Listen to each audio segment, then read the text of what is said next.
기도하고 말씀 생각하십시다. 하나님 아버지, 이 저녁에도 저희들이 하나님의 말씀 앞에 앉아싸우니 하나님께서 모인 이 회중을 사랑하시고 또 하나님의 말씀을 주옵소서. 신구약 성경은 하나님의 말씀이오니 정확무오한 유일의 규칙이 되며 우리의 신앙과 행위의 규칙이 되는 말씀인 줄을 저희들이 알고 있사오니 하나님이여, 주님 말씀하여 주시고 이 책의 말씀을 깨닫게 하여 주시고 또 미천하고 무익한 종이 하나님의 말씀을 바르게 해석할 수 있는 지혜와 성실함을 주시고 성령님의 지도하심과 도우심을 주셔서 하나님의 말씀을 바르게 해석하며 또 함께 묵상하게 하여 주옵소서. 하나님께서 말씀을 주심으로 전하며 해석하게 하시고 하나님께서 은혜를 주심으로 말씀을 듣고 깨닫게 하여 주시고 또 믿어야 될 것을 믿고 행해야 될 것을 행할 수 있는 은혜를 저희에게 내려 주옵소서. 예수님의 이름으로 감사하며 기도하옵나이다. 아멘. 아멘. 욥기 9장 16절부터 24절 말씀 좀 생각해 보십시다. 16절 말씀을 보십시다. 가령 내가 그를 부름으로 그가 내게 대답하셨을지라도 내 음성을 들으셨다고는 내가 믿지 아니하리라. 가령 내가 그를 부름으로 그가 내게 대답하셨을지라도, 기도의 응답에 대한 것이죠. 욥의 말은 우리가 하나님께 기도하는 일을 부인하는 것이 아닙니다. 우리는 하나님께 항상 기도하기를 힘써야 합니다. 주께서는 항상 기도하고 낭망하지 말라고 교훈하셨습니다. 사도 바울은 쉬지 말고 기도하라고 교훈했고 또 아무것도 염려하지 말고 오직 모든 일에 기도와 간구로 너희 구할 것을 감사함으로 하나님께 아뢰라고 말했습니다. 기도는 성도의 특권이며 영적 호흡과 같습니다. 또 욥은 기도 응답을 부인하는 것도 아닙니다. 하나님께 올리는 우리의 기도는 응답됩니다. 기도는 응답을 받는 데 가치가 있습니다. 시편 65편 2절은 기도를 들으시는 주여 모든 육체가 주께 나아오리이다고 증거합니다. 주께서는 기도를 들으시는 주님이십니다. 주께서도 구하라 그러면 너희에게 주실 것이요, 찾으라 그러면 찾을 것이요, 문을 두드리라 그러면 너희에게 열릴 것이니 구하는 이마다 얻을 것이요 찾는 이가 찾을 것이요 두드리는 이에게 열릴 것이니라고 말씀하셨고 또 내 이름으로 무엇이든지 내게 구하면 내가 시행하리라고 약속하셨습니다. 욥의 말은 우리가 기도 응답을 받을 때에 교만치 말아야 함을 보인다고 생각됩니다. 우리는 하나님께서 마치 우리만 특별히 사랑하시는 것처럼 생각하지 말고 특히 과장하지 말아야 하겠습니다. 기도를 하고 응답받는 일을 과장하는 허풍쟁이들, 어떤 때는 목사들도 허풍쟁이같이 보이는 목사들도 있는 것 같습니다. 그렇게 되지 말아야 하겠습니다. 우리는 비천한 피조물이며 부족하고 누추한 죄인입니다. 그러므로 기도 응답을 받았어도 우리의 부족한 점들을 생각하면 감히 무엇을 자랑할 수 없고 오직 하나님께 겸손과 두려움으로 감사해야 할 뿐입니다. 제가 이런 좋은 것을 받을 자격이 없지만은 부족한 점들이 많은 자이지만은 하나님께서 은혜로 응답하셨습니다. 은혜로 좋은 것을 제게 주셨습니다. 그렇게 생각하고 하나님께만 영광을 돌려야 하겠습니다. 즉 우리는 기도의 응답 때문에 영적 교만에 떨어지지 않도록 조심해야 하겠다는 말입니다. 17절 보십시다. 그가 폭풍으로 나를 꺾으시고 까닭 없이 내 상처를 많게 하시며 나로 숨을 쉬지 못하게 하시며 괴로움으로 내게 채우시는구나. 힘으로 말하면 그가 강하시고 심판으로 말하면 누가 그를 호출하겠느냐. 자, 욥은 자신이 당하는 큰 고통이 하나님께서 주신 것이라고 말합니다. 우리는 이유를 알 수 없는 고난 중에라도 불평하거나 낙심치 말고 그 고난이 하나님께로서 왔음을 인정해야 합니다. 그를 호출한다. 누가 그를 호출하겠느냐 하는 그를 호출한다는 원어는 나를 호출한다는 뜻입니다. 히브리 원문이 옛날 영어 성경은 그렇게 번역했고 권위 있는 사전도 그런데 우리는 그를 호출한다고 그렇게 번역하고 근래 영어 성경들도 우리말처럼 번역하는데 나를 호출한다 이렇게 원문에는 되어 있는데 본문은 내가 호출을 당하여 엄위하신 하나님과 대면하여 말하지 못할 것이라는 뜻이라고 보입니다. 누가 나를 호출하겠느냐? 하나님 심판자 하나님 앞에 감히 내가 나설 수 없는 존재가 아닌가 그런 뜻이라고 보입니다. 20절 보십시다. 가령 내가 의로울지라도 내 입이 나를 정죄하리니 가령 내가 순전할지라도 나의 패괴함을 증거하리라. 욥은 고난 중에 하나님 앞에서 자신의 부족을 느낍니다. 엄격한 기준으로 보면 나는 죄인이며 내 속에는 사악함과 부패성이 있다는 것을 그는 인정하는 것입니다. 그러므로 그는 자신이 하나님 앞에서 실상 항변할 자격도 항변할 담력도 없는 인생임을 고백하는 것입니다. 우리는 그 고난이 하나님의 징계라 할지라도 그것을 달게 받고 또 훈련이라 할지라도 그것을 참고 견뎌야 합니다. 베드로전서 4장 12절 13절에 보면 너희를 시련하려고 오는 불시험을 이상한 일 당하는 것 같이 이상히 여기지 말고 오직 너희가 그리스도의 고난에 참여하는 것으로 즐거워하라는 말씀이 있죠. 우리가 애매히 당하는 내 죄 때문에 당하는 징책의 고난이 아니고 그리스도 때문에 당하는 고난이라 할지라도 그 고난을 우리가 잘 참고 견뎌야 할 것이다. 우리 자신의 잘못 때문에 내리는 징책은 말할 것도 없고 그것은 불평할 것도 없고 나의 잘못 때문에 하나님이 징책하셨습니다. 그것은 참고 또 자신을 성찰해서 회개할 바를 찾아 회개하고 하나님을 앙망하고 긍휼을 구해야 되지만은 그렇지 않고 그리스도 때문에 당하는 믿음 때문에 당하는 고난이라 할지라도 우리는 잘 참고 또 주님을 앙망해야 되겠습니다. 하나님은 우리에게 힘과 위로를 주십니다. 어떤 경우라도 하나님께서는 우리를 징책하시는 경우라도 징계 속에서라도 우리를 위로하시고 격려하시고 그러므로 힘을 내라. 다시는 그렇게 하지 말아라. 그런 교훈을 주실 것이고 그렇지 않고 주님 때문에 당하는 고난이라면 말할 것도 없이 주님은 우리를 위로 격려하시고 힘내라. 내가 너와 함께한다. 너를 후원하고 응원한다고 말씀하실 것입니다. 21절에 보시죠. 나는 순전하다마는 내가 나를 돌아보지 아니하고 내 생명을 천히 여기는구나.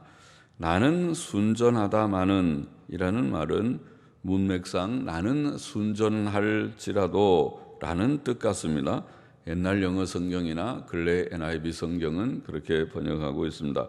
나는 순전할지라도, 순전함이라는 말은 욥기에 많이 나오고 성경에 많이 나오는 탐이라는 단어는 완전함 혹은 흠 없음 이런 뜻이라고 자주 설명드렸습니다.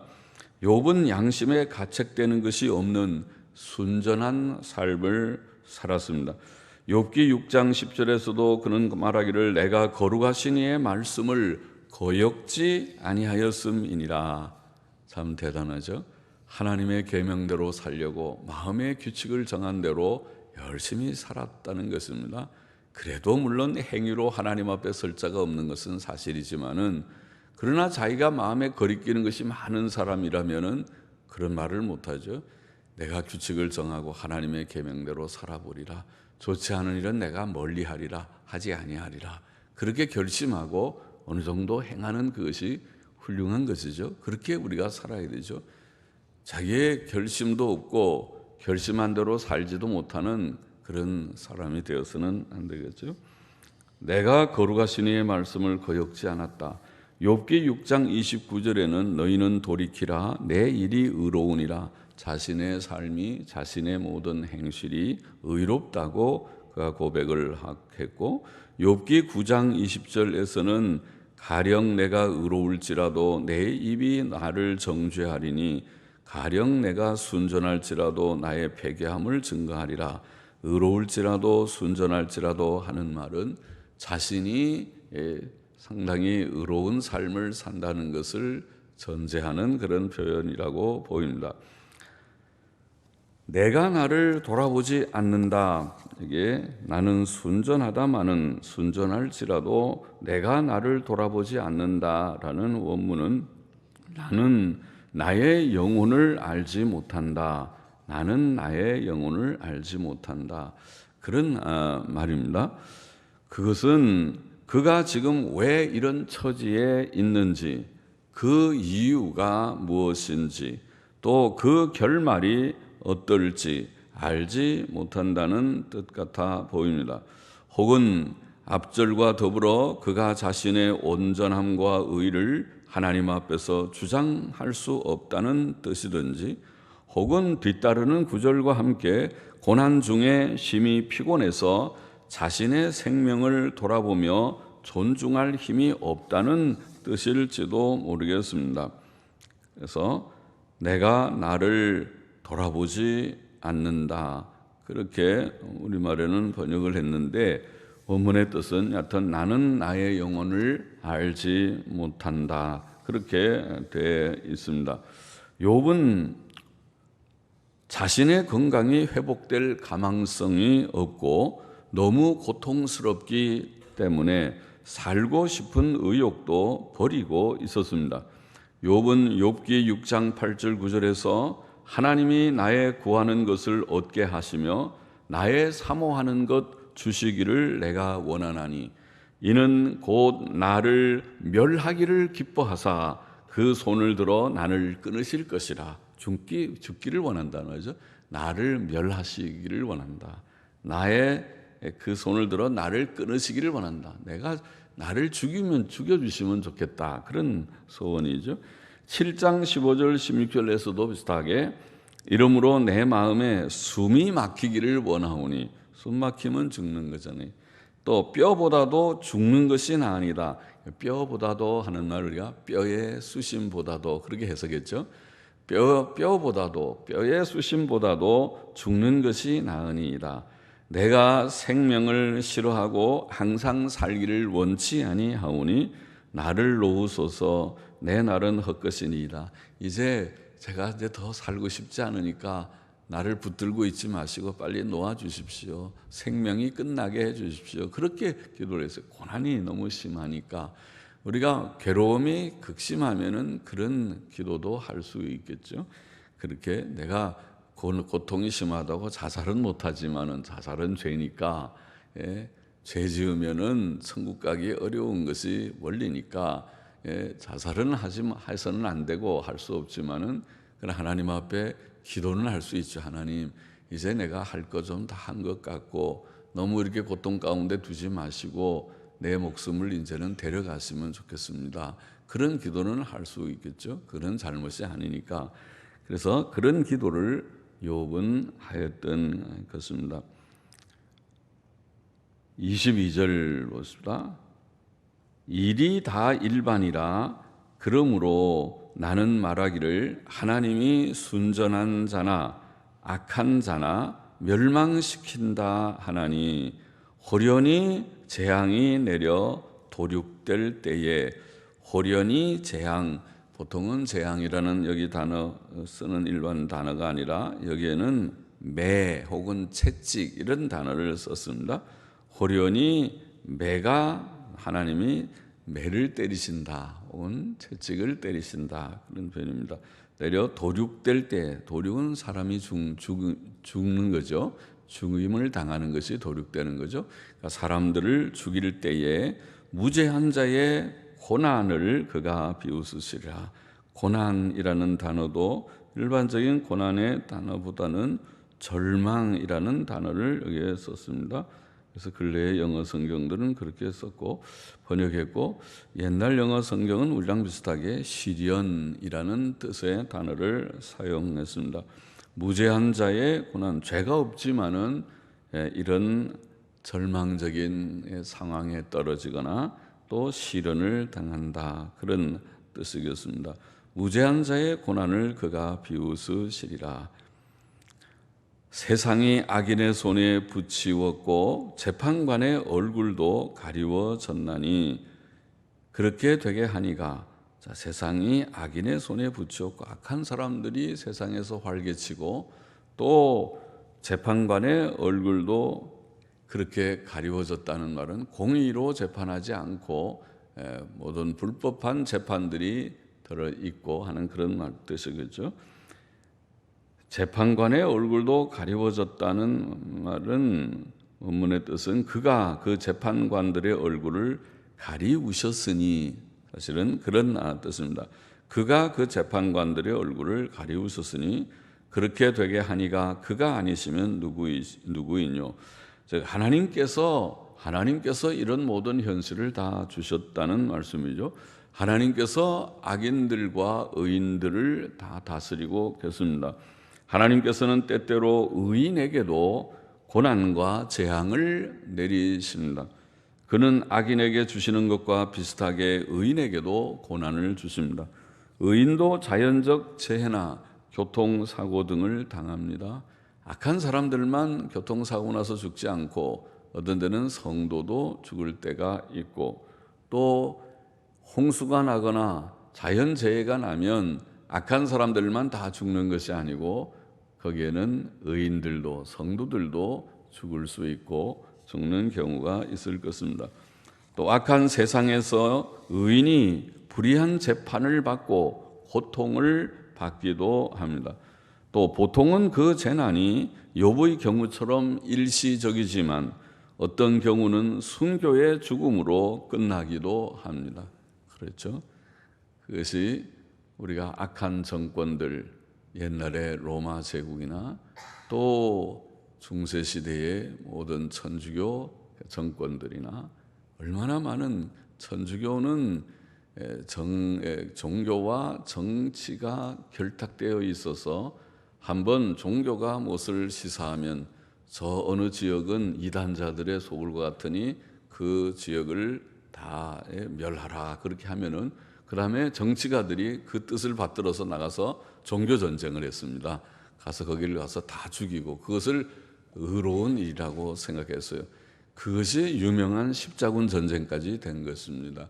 그런 전쟁, 그것은 종교적인 동기, 종교적인 어떤 가치관을 가지고 전쟁을 한 것이죠. 그런 일들이나 또 많은 그런 핍박을 당하는 일들이 있게 되었습니다. 그래서 일제시대에 많은 핍박을 당하고 공산치하에서도 당하고, 그리고 지금도 공산권에서는 그런 핍박들이 없지 않습니다. 중국까지도 그런 핍박이 있다는 것을 간혹 소식을 우리가 듣지 않습니까? 믿는 일 때문에 감옥에 들어가고 믿는 일 때문에 핍박을 받는 일이 있고, 북한은 말할 것도 없습니다. 북한은 성경책을 갖고 있었다는 것 때문에 그들은 수용소에 들어가고 고통스러운 그런 벌을 받는 그런 일들이 많이 있는 것을 우리가 알고 있습니다. 세상 사람들이 보면 성도에게 닥친 이런 고난은 이해하기 어려운 불행 같은 일일 것입니다. 그러나 하나님의 관점에서 또는 영생의 관점에서 보면 그것은 큰 일도 아니고 큰 불행도 아닙니다. 그것은 오히려 하나님께 영광이 됩니다. 성도가 고난 중에도 하나님을 믿고 하나님을 증거하고 믿음을 증거하는 것 자체가 하나님께 영광이 됩니다. 하나님께서 하나님이시기 때문에 사람이 그를 믿는 것이, 그리고 진리가 진리이기 때문에 사람이 그것을 믿는 것이 참 믿음이며 순수한 믿음입니다. 그러므로 주 예수께서는 아무든지 나를 따라오려거든 자기를 부정하고 자기 십자가를 지고 나를 쫓을 것이라고 말씀하신 것입니다. 자기라는 것이 부정되어야 순수한 믿음이 나옵니다. 자기라는 것이 있어서 자기의 이해관계나 어떤 이익이 거기에 결부됐기 때문에 믿는 것처럼 하는 것은 진정한 믿음이 아닐 수가 있죠.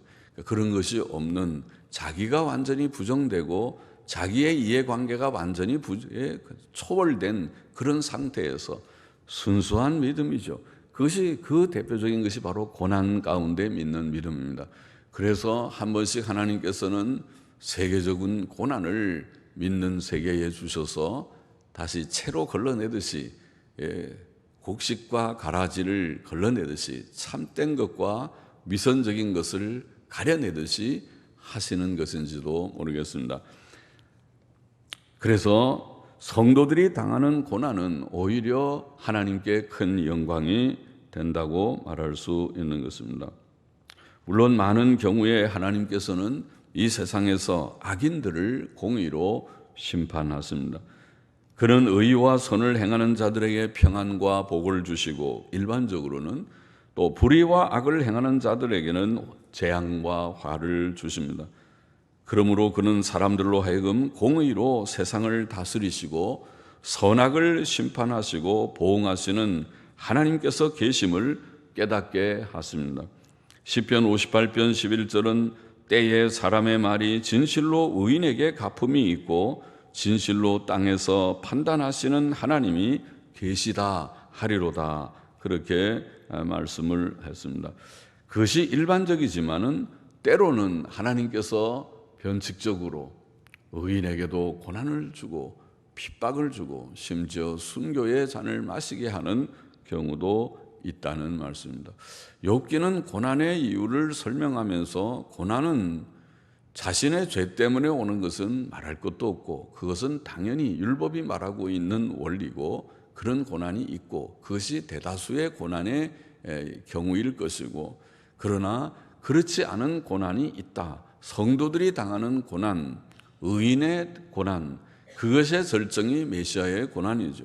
예수님께서 당하신 고난은 그가 자기의 죄 때문이 아니고 인류의 죄를 대신한 고난, 그것이야말로 자기 죄 때문에 지는 고난하고는 너무 거리가 먼 것이죠. 사람들은 저 예수가 죄가 많으니까 천벌을 받았지, 그러니까 남이 지지 않는 저런 참으로 십자가형, 저런 형을 지고 죽는 것을 봐라. 아마 저는 사람이 모르는 무슨 큰 죄를 지었을지 모르겠다. 그렇게 비난하기 쉬운 그런 일일지 몰라도 그런 것이 아니고 그것은 인류의 죄, 우리 모든 택자들의 죄를 담당하신 죽음을 죽으시기 위하여 의인 예수, 하나님의 아들 예수께서 고난을 받으신 것과 같이 그것은 최고의 절정적인 예이고, 그렇지 않은 또 그리스도의 남은 고난에 참여하는 많은 사도들과 성도와 성의 모든 교우들의 고난이 있었습니다. 그들이 고난을 받는, 바울 전도자 바울이 대표적으로 많은 고난을 경험했지만은 그것은 자기의 죄 때문에 받는 고난이라기보다는 하나님을 위해서 전도자로서 받는 고난이었다고 보입니다. 그것이야말로 욥기가 말하고 있는 또 다른 죄 때문에 받는 고난 말고 까닭없이 받는 그런 고난의 그런 일들에 포함된다고 보입니다. 오늘 여기 몇 절의 말씀의 교훈은 두 가지쯤 우리가 교훈을 정리해 볼 수 있을 것입니다. 하나는 먼저 간단하게 앞에서 나왔지만은 우리는 항상 하나님께 기도하고 기도 응답을 믿어야 하지만은, 그래서 기도하는 것은 성도의 특권이고 또 의무이고 복이지만은, 그리고 기도 응답을 받는 것은 당연한 그런 일이고, 기도가 응답되지 않는다면은 기도는 의미가 없죠. 기도는 종교적인 그냥 하나의 그 형식이 아니고 하나님과 대면해서 하나님의 응답을 받는 데 의미가 있는 것이지만은, 기도 응답을 받았을 때에 욥은 말하기를 내 기도를 들으셨다고 감히 내가 말하지 못하겠다, 이런 표현을 했습니다. 그것은 우리 자신이 너무 누추한 존재임을 알고 너무 자랑하지 말고 자기를 크게 여기지 말고, 이봐라고 내가 하나님과 직접 통하고 내가 기도하니까 벌써 탁 응답이 되고 그렇지 않느냐, 그렇게 나가면 영적 교만에 떨어지게 되기 쉽습니다. 그렇게 하지 말고 하나님께서 나 같은 부족한 자, 나의 기도를 감히 들으셨다고 내가 생각할 수 없지만은, 그러나 나의 소원을 주께서 들으신 것 같다고 감사하다고 하나님께 영광을 돌리지만은, 자기 자신을 낮추어서 자신의 부족함을 늘 인식하면서 겸손하게 처신하는 것이 필요하다는 것을 우리가 좀 생각했고, 그리고 오늘 읽은 여러 절의 말씀의 중요한 내용은 고난 가운데서 우리는 모든 고난이 하나님이 주시는 것이다. 모든 고난은 다 하나님께서 주시는 것이다. 이것은 악인에게 대한 징벌은 물론이고 의인이 당하는 고난도, 의인이 어떤 잘못이 있어서 하나님이 그에게 일시적인 징책을 내리는 것도, 또 어떤 때는 그런 잘못이 없는데도 욥의 경우와 같이 하나님의 깊은 뜻, 높은 뜻 가운데서 그를 시험하고 단련하기 위하여 고난을 주시는 그런 차원 높은 고난이라 할지라도 하나님이 다 주시는 현실입니다. 고난이 하나님이 주시는 것이기 때문에 고난 속에서 우리가 기억할 것은 하나님의 섭리를 인정하는 것이 필요합니다. 고난 가운데서 그것을 불평으로 대처하려고 하면 하나님을 벌써 부정하는 불신앙이고 교만이고 그렇게 된다고 그랬죠. 하나님이 주시는 현실을 부정하지 말고, 하나님이 깊은 뜻, 높은 뜻 가운데서 내게 이런 현실을 주셨습니다. 그것이 고난의 현실이지만 어떤 때는 몸이 아플 수도 있고 경제적인 손실이 있을 수도 있고 또 가정에 어려운 문제들이 있을 수도 있습니다. 이제 연세들이 나이가 들면은 어떤 때는 우리의 자녀들이 부모에게 기쁨이 되지 못하고 부모에게 근심거리가 되고 어떤 때는 마음에 큰 고통을 주는 경우도 있을 수 있습니다. 그렇죠. 자식들이 정말 믿음으로 행하고 사랑으로 행하고 바로 행하면은 부모에게 그처럼 위로가 되고 기쁨이 되겠지만은, 그러나 그렇지 않고 서로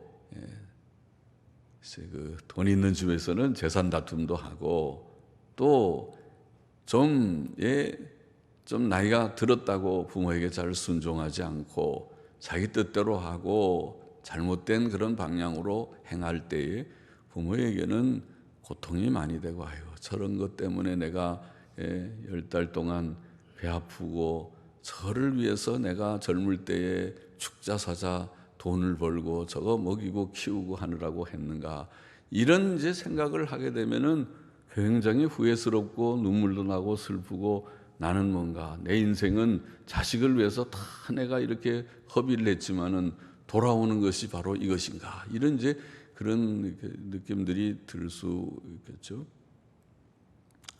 그러나 그런 현실까지라도 모든 현실이 하나님께서 내게 주시고 그 현실을 통해서 하나님의 뜻하신 바가 다 있죠.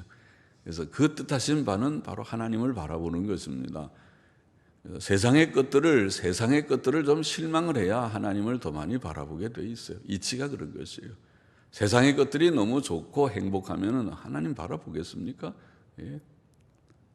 세상의 것을, 그래서 하나님께서는 때때로 세상에 건강도 좀 뺏어가고 우리를 미워해서가 아니라 건강이 좋으면은 자기 건강만 믿고 하나님 별로 의지하지도 않고 뭐 건강 하나는 내가 자신 있다고 그런 생각이나 하고 살겠죠. 그리고 돈도 마찬가지고 자식도 사실은 마찬가지고 남편과 아내도 마찬가지일 것입니다. 그래서 그것은 그만하게 하나님이 내게 주신 것이니까 내가 그저 할 일을 의무를 하고 또 사랑도 하고 또 어떤 때는 좀 위로가 되고 의지도 하고 좋은데, 그러나 그만한 것이지 그 이상은 아닙니다. 그것은 절대적인 차원에서 보면 하나님 외에는 사실 아무도 없습니다. 우리가 하나님과 나만의 관계에서 우리가 결국 서게 됩니다. 죽음 앞에 서게 될 때 그렇습니다. 또 사랑하는 이 의지하는 이들이 하나씩 떠나갈 때 그렇습니다. 그렇잖아요. 결국은 하나님과 나만 남게 되는 것입니다. 그래서 이것은 종교적인 문제고 신앙의 문제고 그런 것입니다. 그래서 그것을 우리가 일찍 터득하는 것이 믿음의 길입니다. 우리가 하나님과의 그런 관계가 이것이 중요한 것이로구나. 그 안에서 내가 모든 것을 다 이해하고 또 사랑하고 또 실천하고 하는 것이다. 그렇게 우리가 깨달아야 하겠습니다. 그래서 모든 고난이 다 하나님께서 주시는 것이고 또 의인에게도 때때로 하나님이 이런 고난을 주시니까 고난 중에서 섭리자 하나님을 인정하고, 그게 중요한 거예요. 하나님이 주신 것이다 인정하고, 그 다음에 하나님께서 주시는 고난이기 때문에 그것을 일단은 긍정해서 달게 받아요. 그것을 배척하고 싫다고 그러지 말고 하나님이 받으라면 받아야죠. 하나님께서 아들 이삭이라도 바치라 그러면 그게 정답이지 왜 바칩니까 하고 뭐 말하려면 할 말이 많겠지만 그렇게 하는 것이 인간이 하나님 앞에서 올바른 태도가 아니란 말이죠. 하나님께서 깊은 뜻 높은 뜻 가운데서 명령하시면 하나님은 명령하실 수 있는 절대적인 권한을 가진 분이 아닙니까? 우리는 피조물입니다. 그러니까 우리의 위치를 정말 안다면 그렇게 하지 않고 밖에 없습니다. 그렇게 하겠습니다. 이것이 하나님의 뜻이라면 내 뜻을 꺾고 접고 하나님의 뜻대로 하겠습니다. 그런 마음이죠. 그래서 현실을 우리가 달게 받아야 된다는 것이고, 그리고 또 물론 성도로서는 생각나는 죄, 깨닫는 죄가 있으면 철저하게 회개해야 됩니다. 왜냐하면 고난이라는 것은 많은 경우에 우리의 부족 때문에 오는 것이라고 말씀했기 때문에, 그래서 이 고난이 혹시 나의 부족, 이런저런 부족 때문이 아닌가, 자신을 성찰하는 것은 기본입니다. 필수적인 것입니다. 그래서 자기를 성찰하고 무엇이든지 거리끼는 것이나 깨닫는 죄가 있으면 다 고백하고 버리기를 결심해야 됩니다. 그렇지 않으면 결코 그 고난은 우리에게서 지나가지 않습니다. 고난이라고 하는 것이 하나님의 징책 때문에 온 것일 경우에는 반드시 그 나의 부족한 것을 고백하고 버릴 때에 고난에서부터 구원함을 얻게 되는 것은 이치입니다. 그래서 그 죄를 깨닫는 죄가, 생각나는 죄가 있으면 고백하고 버리고 또 현실을 좀 참고 인내하고 하나님을 바라보면서, 하나님은 하나님의 긍휼로 우리를 구원하셨기 때문에 긍휼로 모든 현실의 어려운 문제들을 넉넉히 도우시고도 남음이 있습니다. 아들을 우리에게 주시니까 이 모든 것들, 우리 주위에 있는 많은 날마다 부닥치는 현실들은 구원은 아들 예수님을 주셔서 십자가 대속으로 우리를 구원하신, 지옥에서 구원하신 그 거대한 중대한 사실에 비해 보면 아무것도 아닙니다. 그것은 무슨 일용할 양식의 문제요, 건강의 문제요, 다른 어떤 문제, 무슨 문제든지 그거는 사실 아무 문제가 비교할 수 없는 정도의 그런, 이것에 비하면 작은 문제라는 말이죠. 그래서 하나님께서 우리를 도우신 큰 긍휼, 하나님의 은혜를 우리가 확신한다면 이것은 아무것도 아니다, 능히 도우실 것을 믿고, 그래서 예수 그리스도의 이름으로 기도하는 것입니다. 예수 그리스도를 의지하고 그 긍휼을 의지해서 하나님, 내 마음에 좀 위로를 좀 주세요. 어려운 일이 당하면 위로가 얼마나 필요한데요. 사람의 위로도 힘이 되는데요. 사람이 친구가 힘내 친구야, 그거 별거 아니잖아, 다 나도 전에 그런 일 당했는데 힘내, 그렇게 한마디 하면 되게 위로가 될 거예요. 그런 하나님의 위로가 우리에게 있고 하나님께서 우리를 위로하시고 힘내라, 아무것도 염려하지 말라, 내가 너와 함께한다. 하나님이 성경에서 얼마나 우리에게 많은 약속을 하십니까? 하나님의 위로가 있고 또 하나님께서 우리를 그 어려움에서 곧 건져주시고 도와주실 것이기 때문에 고난 가운데서는 하나님을 그렇게 바라보고 하나님의 긍휼을 의지해야 할 것이다. 그것이 오늘 이 욥기에 지금 읽은 부분에서도 많은 지금 부분에서 그런 말씀을 하고 있지만 이 부분에서도 우리가 다시 깨닫게 되는 교훈입니다. 기도하십시다. 하나님 아버지, 우리가 고난을 당할 때에 하나님의 주권적 섭리를 의심하지 말고 잊어버리지 말고 인정하고 현실을 받아들이고 또 그 속에서 혹 우리의 부족과 연약이 있는지 자기 성찰을 해서 고칠 것은 철저히 주님 고백하고 고치기를 결심하고 고쳐나가게 하여 주시고 또 하나님의 긍휼을 의심치 말고 의탁하고 의지하며 하나님의 위로를 또 힘입고 또 하나님의 주시는 도우심과 구원을 체험하며 나아가는 저희 모두가 되게 하여 주옵소서. 어떠한 현실 속에서도 낭망하지 않고 믿음으로 승리하는 우리 모두가 되게 하여 주옵소서. 예수님의 이름으로 감사하며 기도하옵나이다. 아멘. 아멘.